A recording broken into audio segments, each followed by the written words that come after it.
ना आज हरण्याच्याबद्दल बोलायचं बोललं तर आज माझ्या 1 वर्ष कंप्लीट झाला। हरण्या हा आमच्या घरच्या सदस्यात सामील झाला। त्याच्यामुळं हरण्याचा जन्मदिवस नाही पण आमच्या आयुष्यात आल्याचा दिवस आम्ही म्हणून तो साजरी करतो। तुम्ही तर समोर माझी गाडी बघत असाल, गाडी लोकांजवळ हजारो थार असतील, पण तो नाव लावायला जो हरण्याने चानस दिली ती फक्त एक हेमंत फुलोरे साहिल प्रतिष्ठानच्या या नावालाच त्यांनी चानस दिली।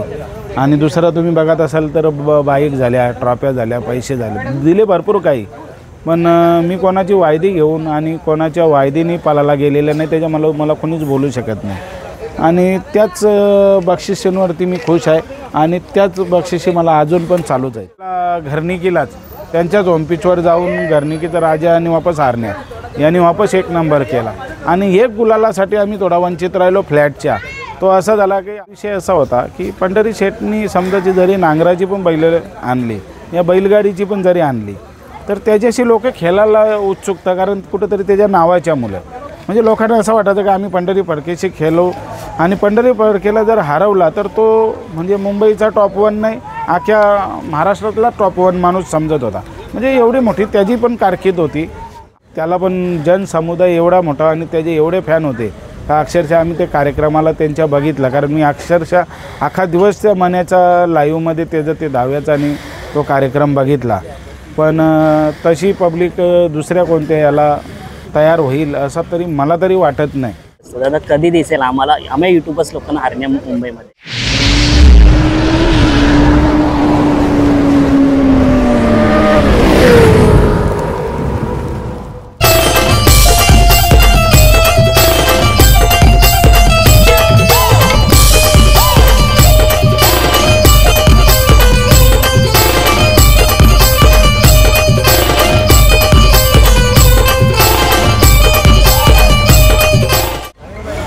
मित्रांनो, नाशिक, पुणे, सोलापूर, पुणे, शिवरी, पुणे, वडकी, कराड, कुठला मैदान नाही असा हरण्याबाईंनी अंगावरती गुलाल घेतला नाही।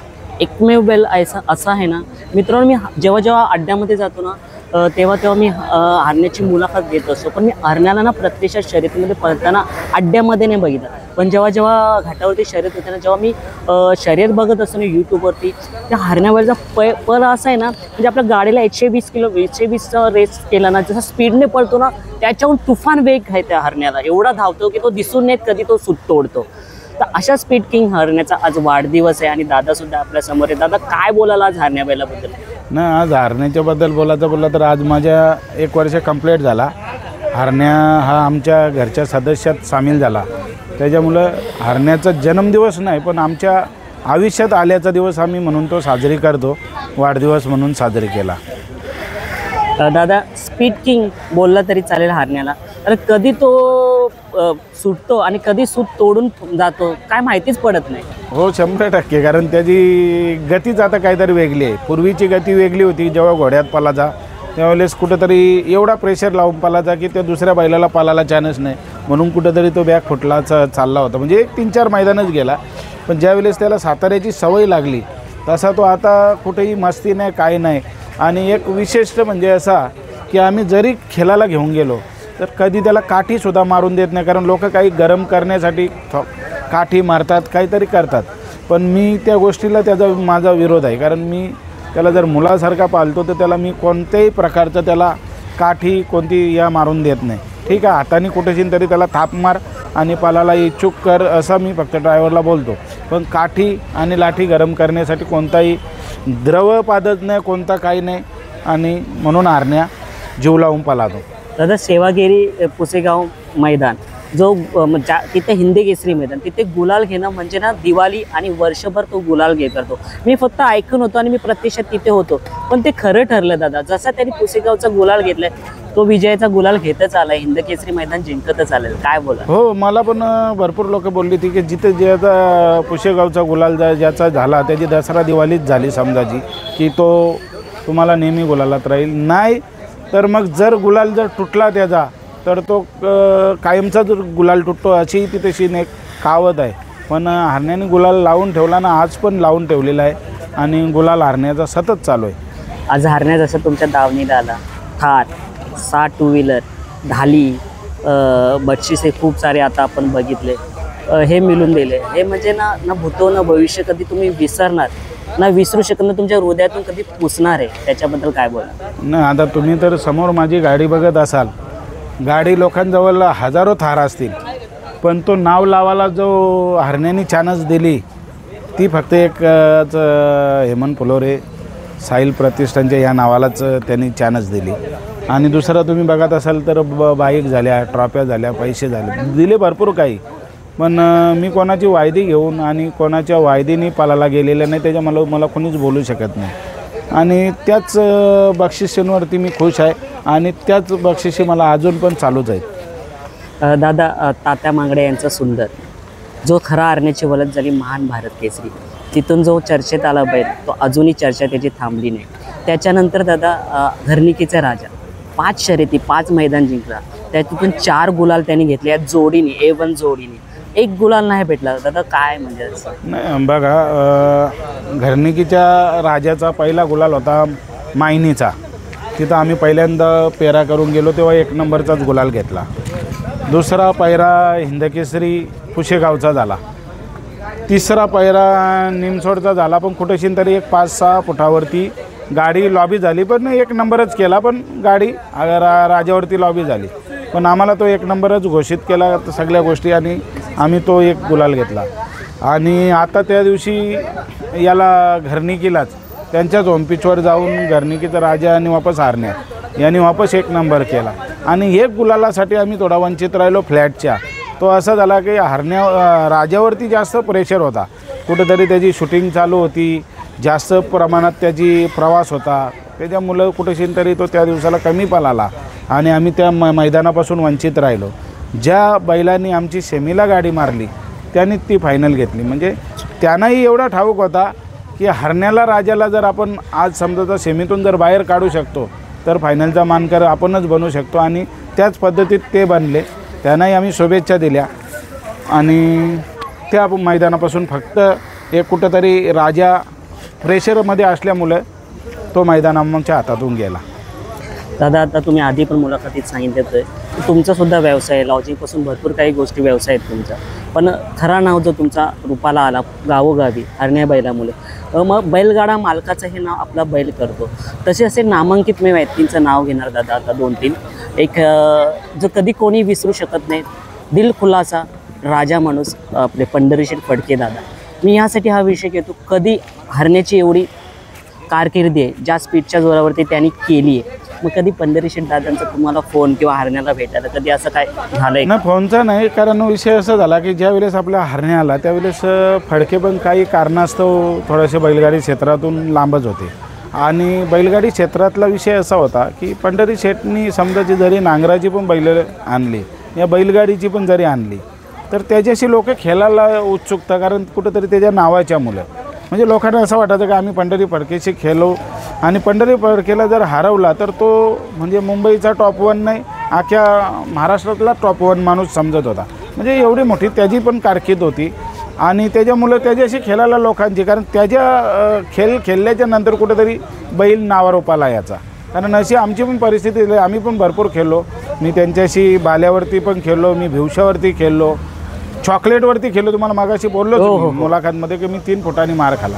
म्हणजे कुठेशीन तरी ती आवड होती आणि ह्याच्यावर पण आपल्याला त्यांच्याशी खेळायची आवड होती, पण ते कुठेतरी बैलगाडी क्षेत्रातून ते थोडेसे अलिप्त राहिल्यामुळं त्या याच्यातून पण त्या माणसाचं बैलगाडी क्षेत्रात राहणं म्हणजे एक कुठंतरी नवीन जी आपली मुलं तयार जी झालेली आहे बैलगाडी क्षेत्रासाठी, तर त्यांना कुठेशीन तरी एक त्या माणसाची आवड होती आणि ते असायला हवं. दुसरी गोष्ट, मन्याभाई जो आज या दुनियेत नाही, तो एक नामांकित बैल आहे, असे बैल आहेत. मग कधी तुमची चर्चा झाली का, म्हणजे तुमचा हरण्यासुद्धा पळतो असा? नाही, चर्चा म्हणजे असं की मला तिकडची जी काही चाकण कारण का दादा सेकंदाच्या शर्यतीत आपला हरण्या पण नाही, चाकण खेड या भागातली जी काही आहेत ना, त्यांनी हरण्याचा चेहरा आणि मन्याचा चेहरा बघून असा मन्या करत, कारण मी एकदाच घेऊन गेलो होतो मांडेकरांच्या लक्षाच्या जोडीला, पण तिथेशीन कुठंतरी त्यांची झोपण्याची पद्धत आणि तर ज्यावेळेस ते उड्या झाल्या त्यावेळेस हरण्याचा पट्टा निघून शिवलच्या बाहेर, म्हणजे तो पलीकडे थोडासा याच्यात राहिला, तर तो तिथून त्या टायमाला खेळातून मागे आला. मग त्याच्यामुळे मी पण वापस गेलो नाही, कारण तिथल्या बैलांचा प्रेशर म्हणजे त्या बैलांची थोडीशी कशी एकदम गरम दिमागाची, त्याच्यामुळे ती उड्या बिड्या मारणं हे ते न कुठेतरी ती दुखापत आपल्या बैलांना हो म्हणून मी तिथून थांबून आलो. पण मन्याची कारकीर्द मी पण बघितली की न भविष्यात भूतो न भविष्य अशी होती. आणि त्याला पण जनसमुदाय एवढा मोठा आणि त्याचे एवढे फॅन होते का अक्षरशः आम्ही ते कार्यक्रमाला त्यांच्या बघितलं. कारण मी अक्षरशः अख्खा दिवस त्या मन्याचा लाईव्हमध्ये त्याचं ते दहाव्याचा आणि तो कार्यक्रम बघितला. पण तशी पब्लिक दुसऱ्या कोणत्या याला तयार होईल असं तरी मला तरी वाटत नाही. एवढा मन्याची या होती आणि मन्याला माझ्याकडनं भावपूर्ण श्रद्धांजली. आमच्या चॅनलकडून सुद्धा भावपूर्ण श्रद्धांजली. आणि दादा, हिंद केसरी किताब म्हणजे आपल्या हरण्याचा आवडता किताब. जिथे हिंद केसरी मैदान तिथे गुलालाची अपेक्षा आणि घेऊनच येतो.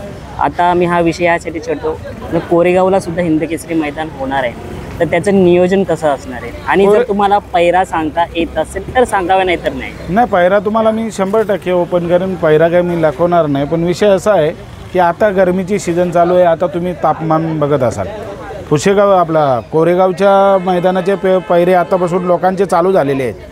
आणि भरपूर इकडनं तिकडनं कॉल येतात की आपण पलवायची का गाडी. ठीक आहे, ते आज स्टॉपला पहिलं पळतात, पण उद्या अजून काही 15 दिवसानंतर कुठेतरी गरमीच्या प्रभावामुळे जर ते कमी पडले तर मग वापस आपण त्यांना शब्द देऊन कुठेतरी गुंतल्यासारखा होऊन जाऊ. त्याच्यामुळे मी त्यांना शब्द दिला नाही. मी सांगितले की बघू आपण. पण मी मागच्या वेळेला पण तसाच होता. मी कोणाला पैरा दिला पण नव्हता आणि काही नाही. आमचा पैरा फक्त एक चर्चा झाली होती आणि टायमावरती आमचा दोघांचा पैरा झाला. तो पलवला आणि आम्ही त्याच्यात हिंदकेसरीचा मान मिळवला. त्याच पद्धतीत टायमावरतीच मी हरण्याच्या फिटनेसवरती बघून हरण्याचं सर्व काही गोष्टी बघेन तरच त्या मैदानात जाईल. जर हरण्या कुठेशी तरी नाराज असेल तर तेवढी मोठी त्या मैदानाची रेस मी घेणार नाही. जर हरण्या फिट असेल तर हरण्या 100% याच्यात पळेल. कारण शेवटला आजचा तुम्ही तापमान बघत असाल, कुठेतरी त्याच्यावर प्रेशर नको याला म्हणून मी पण आता घाटावरून बैल 2 फायनली झाल्या आता घेऊन आलो. आता मी थोडासा याला आरामात ठेवणार आहे. कुठेतरी टेम्परेचर या असून मग तो त्याला त्रास नको. तर हरण्या खुश तर मी खुश आणि माझा परिवार खुश, या हिशोबाने मी त्याच्याकडं लक्ष ठेवणार आहे. नक्कीच दादा. अजून एक आवर्जून प्रश्न विचारेन की मुंबईच्या शर्ती असताना आम्ही घाटावरती नाही जात, पण आम्ही जेव्हा मुंबईच्या कोणत्याही मैदानावर जातो ना तर हरण्याला आम्ही खूप मिस करतो. हरण्या सध्या मुंबईमध्ये दिसत नाही, घाटावरती असतो. दादा कधी दिसेल आम्हाला, आम्ही यूट्यूबर्स लोकांना हरण्या मुंबईमध्ये? ना, हरण्या मुंबईला दिसला असता, पण काय आहे बघा, मान भारत केसरी अख्ख्या महाराष्ट्रात ते जे मिरवणुकी झाल्या आणि त्या बैलाला टाकला ठीक आहे. पण जेव्हा मनाला वाटेल आणि त्यावेळेस मी त्याला बिनजोडच्या खेळात घेऊन जाईल. दादा, आपला हरण्या तुम्ही तर काळजी घेताच, पण ही जी मित्रपरिवार आहे, कुटुंबदार आहे, मी जेव्हा जेव्हा बघतो ना आवर्जून त्याची सेवा देखभाल करण्यासाठी तत्पर असतो. तुम्ही बघितलं असेल, मी राहायला पण बाजूच्याच घरात आहे न हरण्याचा गोठाही बाजूला आहे. म्हणजे एकच भिंत फक्त आडवी आहे. म्हणजे आम्ही एवढं एकामेकाला जीवाला लावून आहे की हरण्या काय राहतो काय नाही. हरण्या जरी अंगण्यात जरी असला तरी मी ते माझ्या बेडवरून हरण्याकडे बघितला तर तो त्याला चेहरा दिसतो. म्हणजे तो खातो का काय करतो बसतो. म्हणजे एवढं मी बारकाईने लक्ष ठेवतो. म्हणून आज हरण्या या सगळ्या गोष्टीला, आणि गावातली मुलं पण तशीच आहेत. येऊन 11-12 वाजेपर्यंत बसतील, कोणी त्याला खायला घालेल, कोणी त्याला चोलेल. त्याच्यामुळे त्यांचाही तेवढाच प्रेम आहे आणि हरण्याचाही त्यांच्यावरती तेवढा प्रेम आहे. म्हणून तर हरण्या तेवढा पळतो. नक्कीच. कारण मी जेव्हा मी इकडूनच जातो कामावरती, जेव्हा बघतो ना 7च्या दरम्यान हरण्या बरोबर इथे असतो. त्याचं खाणं आणि तुम्ही कधी इथे खुर्चीवरती इथे बसलेले असतात. म्हणजे त्याला टायमिंगमध्ये कधी बदल होत नाही. खाण्याला तुम्ही नसलं कोणी देत असता. नाही, टायमिंगला आम्ही बदल करत नाही. कारण कसं असतं, एक जसं आपल्याला संध्याकाळच्या जेवणाची, रात्रीच्या झोपण्याची जशी आपली एक सवय असते, तशी मी त्याची सवय लावलेली आहे. त्याच्यामुळे हे नाही, जरी पण मी कुठं प्रवासात असलो आणि तोही प्रवासात असेल तर मी त्या वेळेला मागे जातो गाडीमध्ये आणि तिथंशी काय उसाची भांडी असेल, काही चारवण असेल, ती त्याला हाताने चारतो. कारण कुठंशी तरी त्याच्या वेळेला मी त्या मिस करत नाही. आणि म्हणून तर तो त्या फिटनेसमध्ये आणि त्या ह्याच्यात सगळ्या गोष्टीला राहिलेला आहे. चला दादा, आता मी तुम्हाला रजा देतो आणि जाता जाता आपल्या हरण्या बैलाचे जे प्रेक्षक आहेत, प्रेमी वर्ग आहेत, त्यांना काय तुम्ही मेसेज द्याल आज वाढदिवसानिमित्त? नाही, त्यांना मी हरण्याच्या यांना शुभेच्छा देईन. कारण ते आले हरण्याचा याला बड्डेला. तो जरी बोलू शकत नसेल, तो काही त्याच्या यांनी या नसेल करत, पण मी मालक या नात्याने मी त्यांना धन्यवाद व्यक्त करीन की तुम्ही आलात, माझ्या हरण्यावर प्रेम केला आणि हरण्यावर असंच प्रेम तुमचा राहू द्या, हीच शुभेच्छा. आणि प्रेक्षकांना पण हरण्याकडनं धन्यवाद. थँक्यू दादा. हो ते दादाची ही संपत्ती आहे, खरी संपत्ती, आणि कधी ना भूतो ना कालो विसरता येणारी अशी संपत्ती ही दादानी जपून ठेवली आहे.